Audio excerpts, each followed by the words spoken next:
Bonjour à tous et à toutes, j'espère que vous allez bien, très bien, c'est Nasvap pour une nouvelle vidéo. Mais avant ça, je tire une petite barre.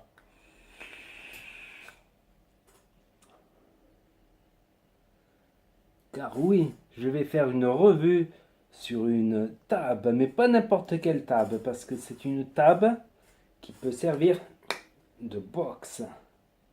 La classe.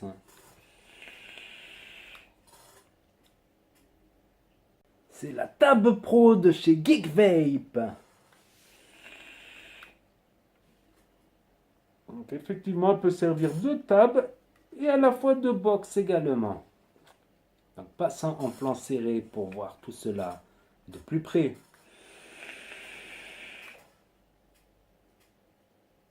Et voici la Pro Table de chez Geek Vape.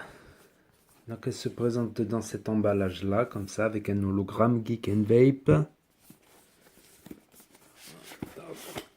Vous voyez, vous avez d'autres hologrammes aussi ici. Hop. Et nous avons là la fameuse table qui a pour particularité de pouvoir être utilisée en box. Nous allons voir ça tout de suite. Il y a un câble USB de fourni avec et une notice d'utilisation en français. Donc là, il y a toute la légende de ce qui peut s'afficher sur l'écran avec un plot 510 monté sur ressort. Pour l'allumer, il suffit de cliquer sur 5 fois sur le bouton Fire, mais pour cela, il faut mettre une batterie. J'ai oublié, je sais. Le capot de l'accu, il est là. Il y a une petite fente là. Il y a deux aimants qui sont relativement puissants. Ça va pas s'enlever comme ça. Il y a une petite languette pour retirer l'accu. Il y a le sens de la polarité au fond, moins ici, plus là. Donc le plus, c'est ça. Et le moins, c'est tout plat. Un système de ressort ici pour faciliter la mise en place de l'accu. Voilà, et elle s'est allumée. 5 clics pour l'éteindre. 1, 2, 3, 4, 5. Ça va marquer off. 5 clics pour l'allumer.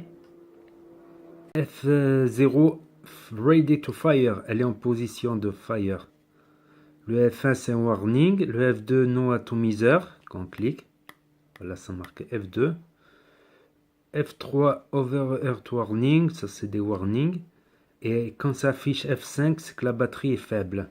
Ce que l'on voit ici en rouge, c'est l'indicateur de la batterie. Donc, on va y mettre directement un petit dripper avec un coil dessus. Bon, je ne vais pas tout vous refaire un montage, tout ça, il est déjà monté. Pour savoir la valeur de la résistance, nous allons cliquer sur Fire 3 fois. 1, 2, 3. Voilà, il nous indique la valeur de la résistance 0,68 et on ne peut plus faire Fire. 1, 2, 3. Et quand on appuie, on fait Fire. Mais ce que j'ai remarqué, c'est que au-dessus de 0,6, de 0,5, je trouve qu'elle envoie trop de jus, quoi. Donc pour des coils au-dessus de 0,5, 0,6, faut mieux y aller directement sur la box électro. Ici, un port USB qui peut servir pour la recharger. Mais il est toujours préférable de charger l'accu dans un chargeur dédié. Si vous êtes dehors et que vous vous en servez pour vaper, pour dépanner, pourquoi pas. Elle peut envoyer jusqu'à 50 watts. Elle fait 9 cm environ sur 4 et sur 2 de hauteur. Elle détecte également les résistances de 0,05 à 3 ohms. Par contre, elle ne pourra faire Fire qu'avec une résistance de 0,1 ohm. 0,10. En dessous, elle ne pourra pas faire Fire.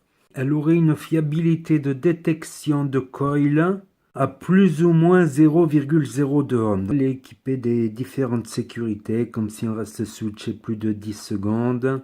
Protection de court-circuit. La voici, la voilà la table. Bon, je vape sur une table. Ben, comme on dit, chacun sa vape. Et vive la vape libre. N'empêche, ça peut être vachement pratique. Vous savez pourquoi?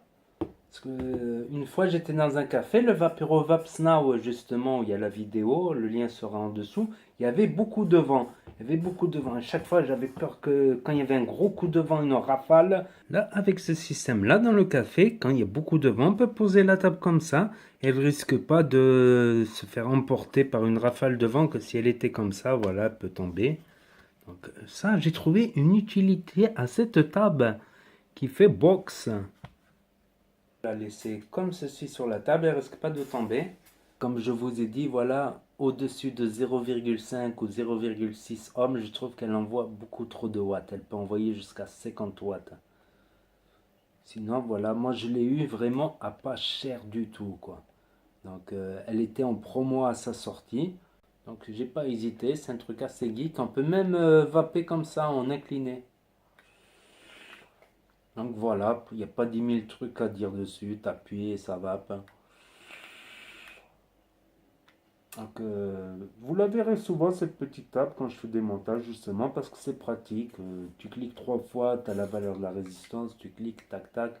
Même pour la stabilité, quand tu fais un montage, c'est assez stable quoi, quand c'est posé. Si tu fais ton montage, ça bouge pas. N'hésitez pas à vous abonner pour suivre mes prochaines vidéos, mettre des pouces bleus et vous pouvez également partager la vidéo et vous pouvez laisser des commentaires, j'y répondrai et je vous dis à très bientôt les amis pour de nouvelles vidéos, revues et tutos. C'était Nasvap pour vous servir et n'oubliez pas les amis, n'oubliez pas que si le courant passe, ça va pas bien.